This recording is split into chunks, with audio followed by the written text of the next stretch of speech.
ruqu assemblée bi. miin naa ko lool macha allah waaye tey dama taamu ñëw sol mbaxanaam homme politique bi nekk SN comme Pastef les Patriotes waxtaan ak militants yi waxtaan ak sénégalais yi du tee nag wax ci doxalinu réew mi te doxalinu réew mi assemblée nationale ci la bokk. évidemment yaa ngi jiite assemblée nationale depuis le 2 décembre 3 mois jour pour jour ndax ñu ngi ci mars nan lañ décidé ni yaay dem assemblée nationale sa yéene la wala dafa am kuy décidé ni fii ngay dem parce que ñu fàttali ko da nga nekkoon ci portefeuille boo xam ne waxuñu ko parce que portefeuille enjeu comme ni ñuy waxee fii bëri na ay milliards ak yooyu mais infrastructure ak transport ci perspective bu Sénégal dafa doonoon lu am solo te xëy na am na ci yoo nekkoon nan la ñuy décidé ni fee ngay dem te bàyyi loolu est-ce que transition bi yomboon na ko yow. am na ku décidé moom am na ku décidé mooy suñu borom parce que. bon loolu xam nga waxuñu loolu. ñëw waaw mais parce que non xam nga li tax mooy mbirum Pastef daal xëy na moo yéeme moo bindoo noonu ndax soo xoolee ni président Diomaye Faye ñëwee ni président Ousmane Sonko ñëwee nekk premier ministre ak man ni ma ñëwee nekk président assemblée nationale da ngay xam ne loxo suñu borom moo ci fees dell parce que. D'abord ñu bëri xalaatuñu woon ne dinaa gagner Jolof parce que man liste départementale laa demee et bi may dem aussi j'étais parti pour prêter main forte pour maanaam sama ay coordonnateurs communaux ñoo sàkku ne ma da ngay nekk tête de liste pour tirer liste bi après nga démissionner ma laaj président Ousmane Sonko ne ko est-ce que nous en tant que ministre DG entre autres mën nañu nekk candidat mu ne ma ça dépend ça dépend des spécificités des localités su fekkente ne am ñoo xam ne dañ la koy laaj pour nga tirer les listes oui alors j'ai accepté mu nekkoon un challenge 19 communes yëpp APR élection yi fi weesu rawee woon nañu plus de 26 000 voix il fallait résorber le gap raw leen ñu réserver ko ba rawee leen je ne sais plus 5 000 voix ou 6 000 voix avec bien sûr une équipe une coalition des gens déterminés une mobilisation et une belle campagne quand même. mais tendance globale bi quand même c'était voilà. parce que le nord bokku ci woon amoon la. même ñun parce que bi ñu defee suñu analyse. département de Linguère région de Matam ak département de Koumpentoum et Koungheul dañ ko rangé woon ci liste rouge parce que on a notre excellente équipe chargée des élections avait fait un travail basé sur les dernières élections pour sortir ces analyses-là donc c'était un gros défi qu'on a pu quand même relever alors après il fallait maintenant choisir selon des critères et donc le Premier ministre certainement de concert avec le président de la République ont décidé de m'envoyer au perchoir ñu bëri nag bett na leen parce que même man j'avais entamé tellement de choses et de réformes au niveau du MITA comme ni ñu koy woowee et comme ni nga ko waxee sànq mu nekk benn ministère bu stratégique boo xam ne kilifa yi dañ ci miser bu baax a baax ndax rôle essentiel bi mu joué donc ñu commencé woon ci di structurer di teg des équipes di renégocier ay contrats di indi ay réformes joxe une nouvelle orientation di réguler le transport initier yu bëri def ce qu'on appelle les états généraux du transport boobu nga xam ne daanaka mooy loo xam ne bu ñu ko tënkee teg ko ci loxo président de la République ak premier ministre ñu valider ko bu ñu ko dérouler am naa yaakaar ne mbirum infrastructure ak transport terrestre ferroviaire ak aérien et ba ci même maritime parce que dañ leen associé on allait avoir une politique globale boo xamante ne nii moo ñuy permettre ñu décliner feuille de route ak toutes les réformes qu'il faut avec tous les acteurs parce que c'était une démarche inclusive alors mais initié nañu ko rapport bi pare na bàyyee naa ko ak le ministre Yankhoba Diémé qui est en train lui aussi de revoir ça su fekkente ne am na yu mu ci joyante ak touche nouvelle ak lépp lu mu ci indi avant de remettre ça au président de la République. Ensuite ce sera le déploiement te am naa yaqin ne suñu ko defee secteur du transport ak infrastructure dinañ am une meilleure gouvernance dinañ am de meilleures performances ak l'efficacité qu'il faut. du ma la timbaloo tànku ministre Yankoba Diémé ñu koy nuyu au passage parce que moom moo la remplacé ci ministère des infrastructures et des transports boobu li nga ko bàyyeel ay bés bi ñu génn ñaar fukki nit ak ñaar ñàkk nañ seen bakkan ci accident defe naa problématique bu rëy la ci Sénégal bu dul woon assise des transports 2022 premier ministre bi fi nekkoon jiite woon na réunion interministérielle boo xam ne dañ ko assorti loon de 22 mesures pour ne loolu la ñuy fexee accident jeex fi wala boog mu wàññeeku xëy na loolu bu ñu ko defoon inventé tey peut-être que def nga ko gis nga ni amul benn boo xamante ne nii faisabilité bi nekk na réalité ci terrain bi assise yi bi ñu ko defee ba pare lan lañ teg ci loxo nit ñi ci loo xam ne ni yaakaar nañ ni lii mooy wàññi accident yi. xam nga wax naa la sànq ne la pare nañu états généraux yi mais nekkaguñu ci cadre déploiement parce que y a un préalable après entre-temps il y a eu un changement. C'est normal que le ministre bi ñëw di mon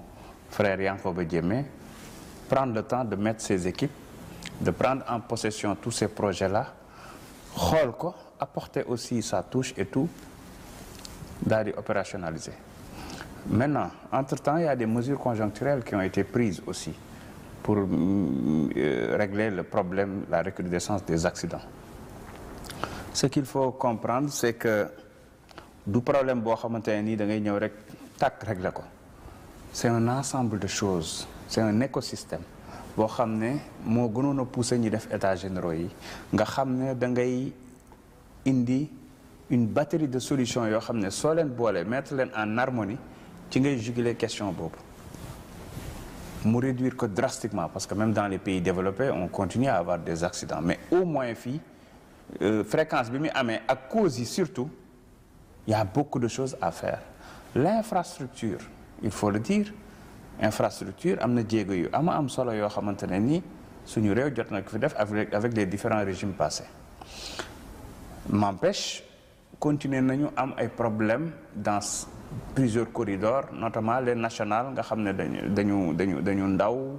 il y a plus de signalisation etc. Donc on l'avait lancé un programme bu ñu tuddee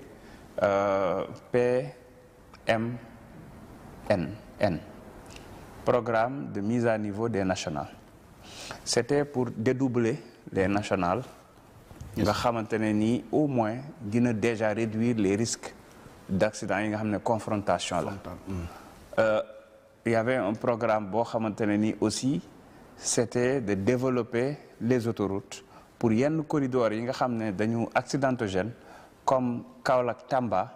ñu def ko 2 fois 2 voies et même on avait déjà lancé même certaines initiatives avec des offres qu'on avait reçues et tout mu ngi doon suivre son cours. Mais monsieur le ministre enfin maa ngi naan monsieur le ministre parce que évidemment ci transport yi nga nekk voilà. C'est l'ex-militaire qui parle. mais xoolal par exemple statistiques yoo xamante ne nii yu tegu la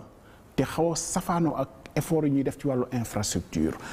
en une année les statistiques de la nouvelle société des autoroutes génnee ni 2024 bi 40 morts sur autoroute parce que bu ñuy relever niveau infrastructure yi aussi pour accident yi wàññeeku la mais 40 morts sur autoroute bëri na donc xam nañu aussi jafe-jafe fi mu nekk mais laaj bi mooy est-ce que bu fekkee ne bu ñu laalee dara mu dëgër rek ñu dellu ci ginnaaw c'est-à-dire aussi bien ci chauffeur yi ci Jakarta yi pour évoquer une question bu mel noonu est-ce qu'on va y arriver finalement non yow xam nga ne delluwuñu woon ginnaaw delluwuma ginnaaw le nouveau ministre delluwul ginnaaw ah oui li leer ba leer mooy j'ai été très clair et très précis avec les transporteurs je les ai associés mais j'ai été très clair avec eux dafa am loo xam ne moom dootul wéy d'ailleurs sax xam na ñu bëri si ñoom ñu doon demander sama démission am ñoo xam naa ne dañoo maye sabar bi ñu ma yóbboo Assemblée nationale parce que tànk yi ma jëloon effectivement c'était à la fois pour apporter des solutions ci li nga xam ne état ci loosu état la gàllu mais à la fois aussi pour exiger la discipline totale parce que li ngay wax noonu mooy wane ne plus de 80% c'est d'ordre comportemental chauffeur bi dawalee nu mu ko neexee ak oto boo xam ne entreteniruñu ko màgget na et cetera moi donc ci cadre bi ñu génnee ci cadre résolution yi permis à point am na révision am na sax ay notes yu commencé woon génn service des mines délivrance su permis délivrance su carte grise yi y a énormément de choses yoo xamante ne nii moment bi ñuy def application bi ba ci sax je peux dire un remaniement c'est-à-dire changer waat tous les chefs de division permis ñëpp toute l'équipe tourner affaires yi moment bi ma defaree arrêté yi bay pare ci lañ ma changé et je voulais pas donc prendre des décisions qui vont engager le nouveau qui arrive parce que dafa justoon et moo tax ma bàyyil ko ci table ji pour que moom su ñëwee mu xool bu ñu defee passation je lui explique man li nga xam ne lii laa décidé woon ainsi de suite avec ses équipes mu xool moom yan orientation lay jël parce que aussi choix bi ñu def ci moom xam nañ ko c'est un homme de rigueur c'est quelqu'un boo xamante ne ni gëm naa ne sax moom a gën a métti fuuf par rapport ak ñi doon jooy El Malick xëy na ci transport bi. Et je pense que aussi Jakarta yi quand même la gestion quand même de cette affaire de Jakarta d'une région à l'autre quand même. En fait pour le cas des Jakarta je pense que il y a eu peut-être à un moment donné un problème d'incompréhension wala de communication de façon globale peut-être mais l'idée de comment dirais-je de régulariser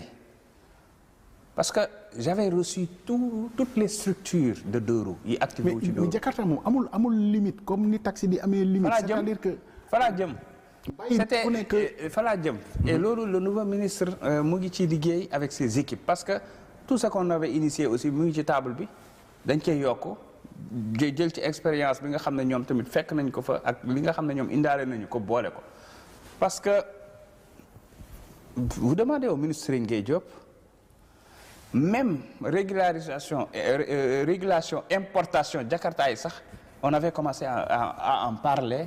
pour ñu xool yan la ñuy indi parce que Jakarta dafa am yoo xam ne apte na pour daw ci ay autoroute am yoo xam ne apte na pour daw fii am na yoo xam ne aptul ainsi de suite donc ci en fonction des cylindrées et cetera mais il y a beaucoup de pièces détachées yoo xamante ne ni dañ koy indi ba fii assembler ko defaraat ci moto dem immatriculer ko Thiès et cetera donc on avait xamoon nañ technique yooyu yëpp et on était en train de poser les garrots de mettre les garrots pour réformer léegi li fi nekk nag ñu ne dañ koy réguler ba déjà ñëpp mën pour des raisons même de sécurité pour des raisons de contrôle pour des raisons de statistique pour mën a def ce qu'il faut ñëpp dañu fexe ba ñu am ay kayit lépp normal à partir de ce moment politique de sécurité bi ngay mën a def da nga koy xam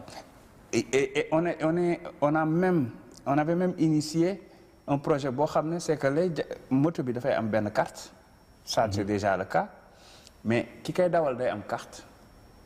propriétaire bi day am carte bu dee de service la et puis on avait fait une cartographie ñi nga xam ne dañuy def ay service société la livraison rek la ñuy def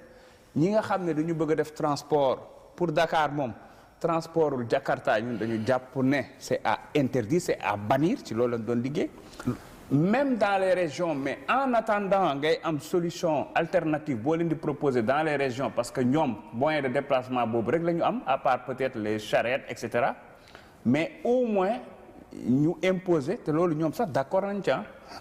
port de casque port de gilet respect code de la route am permis am carte grise et cetera ça nous permettra au moins de réduire drastiquement les risques en attendant maintenant que le niveau de transport soit déployé et que Sénégal atteindre benn niveau comme ñu ngi ko doon wax sànq le Maroc ainsi de suite à partir de ce moment mën nga jël yenn décision yoo xam ne deux roues yi dootuñu def transport de personnes en tout cas yi adapté wul ku bëgg a def transport de personnes limite nga jëli les am na ay moto yoo xam ne mais c'est carrément design et aménagé pour faire du transport et c'est pas sur des longues distances et cetera donc toutes ces réformes là. mais Jakarta ni muy nekkee ci rond point yi nii enfin li ñuy waxee. non loolu day dañ. loolu day dañ c'est-à-dire que yenn. mais bu ñu la nee ñun ci li la ñuy dund comme d'habitude. dans le non ci la ñuy dund xam nga il faut les aider à se formaliser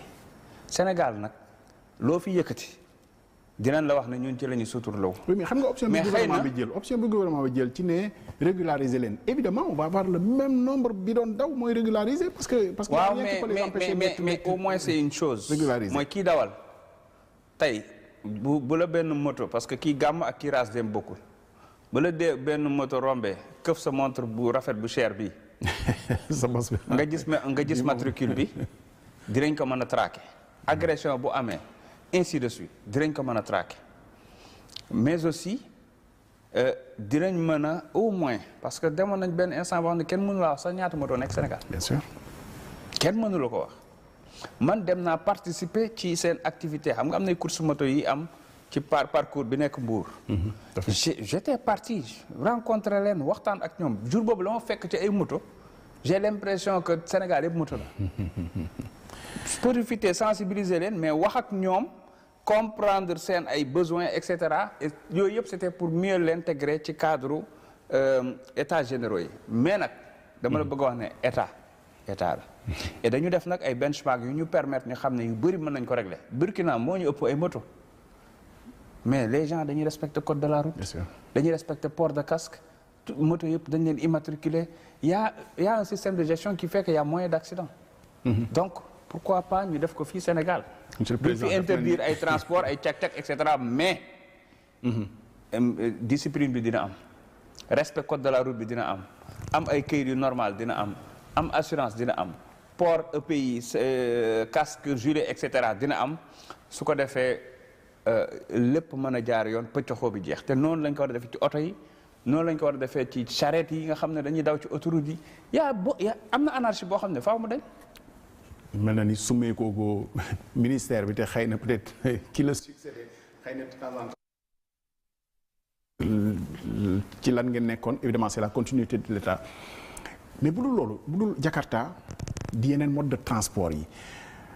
transport am na yoo xam ne dañoo jàpp ni ministère yi amuñu sax parti pris wu dimbali leen lu mel ni ki taxi c'est depuis le temps bi ñuy wax seen problème ak application yi ci ni nga xam ne noonu lañ leen di concurrencer taxi jaune noir yi ne ñoom dañuy jënd licence te ñeneen ñi waxuñu ci ak yeneen même renouvellement parc automobile bi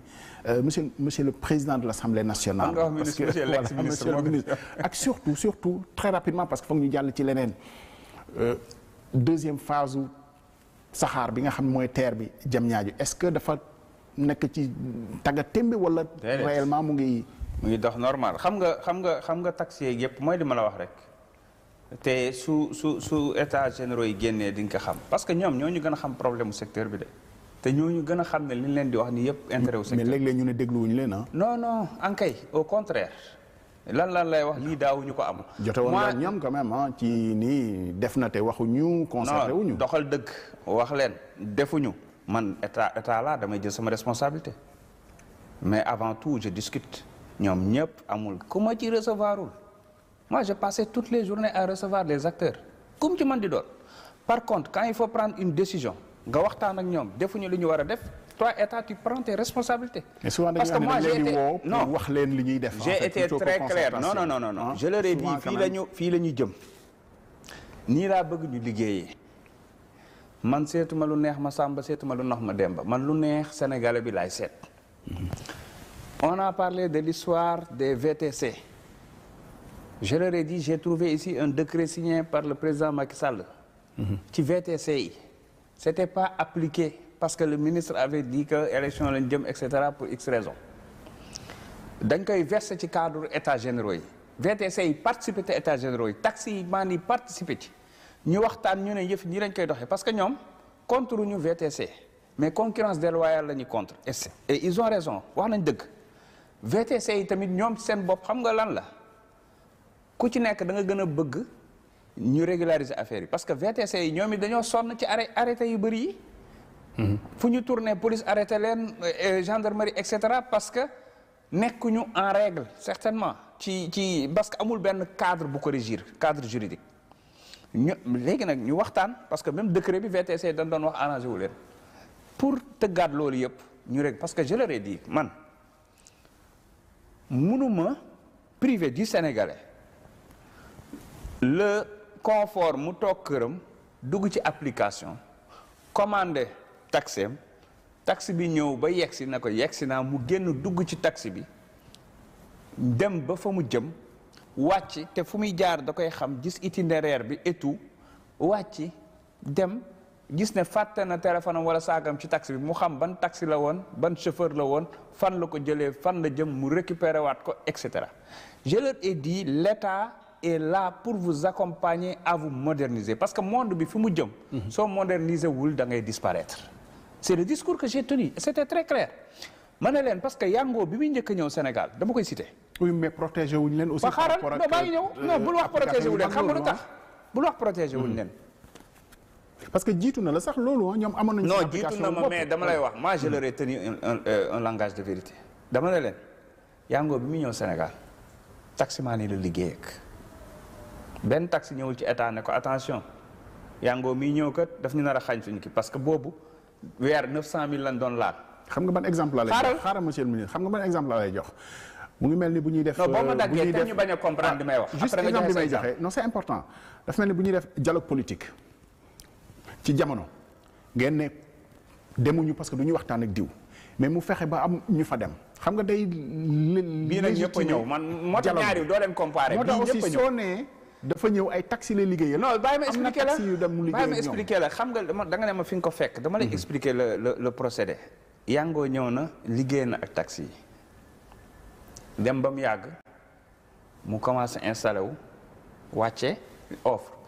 de 600 000 xaw ma dem na ba 300 000 daal par mois. Ça n'arrange plus les taxis mu commencé wut ay otom donc taxi yi gis ne lii menace effectivement l'État doit protéger. Bien sûr. mais je veux dire ñun bu ñu leen bëggee protéger te am na loo xam ne ñëw nañu jox ko population bi ba population bi wanaasu ko ba gis ci boppam te ba mu ñu koy def ñoom ak taximaan yi lañ ko defee dañu war a accompagner taximaan yooyu ñu rehausser seen qualité de service am les applications accompagner leen ci renouvellement seen flotte su ko defee ñu mën a am plus d'avantages même que les autres ci marché bi gis nga su fekkente ne da nga bëgg a indi équité wala justice munoo ne da ngay rabaisser niveau bi ci niveau ki nga xam ne dafa bas au détriment des populations. Nivellement par le bas boobu moo baaxul ñun dañu opérer woon def nivellement par le haut et à partir de ce moment ñu jàppale taximaan yi accompagner leen ci ba man nee naa leen ba ci ay application bu ñu bëggee nañ ñëw ñu boole leen ak Synopsis c'est des structures de l'État et même application un jeune sax boo ko jëlee mu defal la application et puis dans les VTC il y a des Sénégalais ay CAI et autres ce sont des Sénégalais yoo xamante ne ni dañoo ñëw ñoom it wut seen ay partenaires investir di def lu ni mel il faut accompagner taxi yi parce que c'est comme ce qui s'est passé en Europe avec le système des Uber etc. Est-ce que dafa tax taxi compteurs yi disparaître non te ñoom ñëpp léegi am nañu ay applications. Encore une fois et puis ñu fexe ba les VTC là di fay la même chose que les taxis en termes de taxes sinon même plus et puis mieux dañu limiter ne VTC yi amuñu droit de dépasser un certain nombre parce que suñu ko deful VTC yi am nañ doole koo xam ne mën nañ dem indi 1 million de taxis teg fii mais dañ leen a limiter en nombre mënuñ ko dépasser pour protéger le marché. On va s'excuser auprès du ministre Yankoba Diémé parce que évidemment il fallait que ñu aborde. Non, ça c'est de la solidarité gouvernementale parce que Yankoba Diémé on continue d'échanger même si je ne suis plus ministre. C'est normal passation la mais gis nga gouvernement bi. ñëpp ay waxtaan seen biir ñëpp. Oui, mais ñu ngi gis aussi signé convention et peut-être qu'on va y revenir monsieur le président de l'Assemblée nationale évidemment yéene bi moo nekkoon assemblée de rupture loolu da ngeen ko campagner assemblée de rupture yaa ngi wax sànq ci sa tabine assemblée nationale am na ku décidé bu weesoo yàlla seen président parti la parce que moom nga wax ni waxtaan nga ceeg moom rupture bi mënoon naa dem ba ci allez bu ngeen demee assemblée lu neex waaye mën na ko yóotu et puis mu demee noonu wala discipline de parti moo tax ngeen teg lépp te bi ngeen yeggee assemblée amul werante ci seen biir. Non rupture bi déjà c'est la qualité des investitures de Pastef il faut qu'on en parle. C'est-à-dire plus de jeunes d'abord toutes les catégories socio-professionnelles plus de diversité et d'inclusion parce que on a quand même 3 PMR et 1 malvoyant maanaam ñeenti nit ñoo xam ne am nañu laago loolu musul am. danañu may handicapé on va le dire voilà. en tout cas assemblée waxuma musu fa am de que ni mais nombre bi fa am nii ñeent duggandoo. malvoyant et tout. chaise roulante et cetera ah mën nañ dem xooli archive yi nga gis pratiquement moyenne d'âge bi am na ki ci gën a ndaw 24 ans 25 ans ki ci gën a mag 88 ans mix bi ñu def ainsi de suite mais surtout ñu jël ñoo xamante ne ni xamuñu leen woon ils sont nit ñi xamuñu leen c'est des coordonnateurs c'est des tailleurs c'est des maçons c'est-à-dire que ñëpp a dugg la diaspora tout le monde di qualité boobu noonu moo permettre tey ñu mënoon a tànn 10 20 30 autres ñoo xam ne mën nañ nekk sama place mais parti moo investir dem avec un président de parti discipline boobu moo wone ne dañuy bàyyi président de parti mu waxtaan ak ñi mu war a waxtaanal te dafa consulter nag daf ci woo ñu bëree bëri pour faire son choix faire une proposition bu defee proposition ñu dem élection la député yi validé ko ma rappelé ne on a 130 députés et j'ai été élu par 134 kon am na ñu bokkul ci ñun ñu valider le choix donc sur l'investiture sur le choix sur l'élection il y a eu aucun problème amul benn pëccoxoo amul benn xiiroo amul benn ŋaayoo et de la même manière noonu la ñu conduire le reste ba am bureau am président de commission commencé liggéey bi en un temps record pourquoi ma ne assemblée de rupture assemblée de rupture am na dans la démarche déjà dans la démarche mooy liggéey ndax nag 2 décembre la ñu fa 31 décembre am nañu budget ce qui n'était pas évident avec des travaux intenses au niveau des commissions malheureusement règlement intérieur bi def na ba travaux commission yi mënuñu ko wone mënuñu ko fësal te loolu ñu ngi ciy liggéey dans le cadre de la révision du règlement intérieur dinaa ci ñëw mais sans débat